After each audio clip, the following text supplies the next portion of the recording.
اظہار صاحب کچھ کہنا چاہ رہے ہیں؟ شروع ہوئی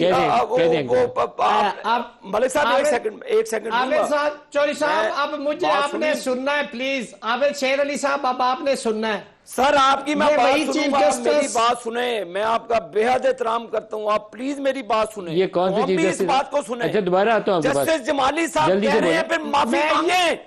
جمالی چار جو قاتل مجرم ہے, جس میں جسٹس کھوسا ہے, جس میں ثاقب نثار ہے, جس میں جسٹس وہ پچھلا ایک اس سے پہلے جو چیف جسٹس تھا, ان کو لائیں, قوم کے کٹہرے میں کھڑا کریں, جن کی وجہ سے آج پاکستان دلدل میں جا چکا ہے, جن کے غیر آئینی فیصلوں کی وجہ سے آج اپنی بات کریے, بولیے. میں یہ عرض کرتا ہوں عامر شیر علی میری بات سنیں. پاکستان یہ وہ سپریم کورٹ ہے کہ اگر جس کا فیصلہ میاں نواز شریف صاحب نے کہا آپ بولیں گے بیچ میں, زرداری صاحب یوسف رضا گیلانی کے فیصلے میں انہوں نے کہا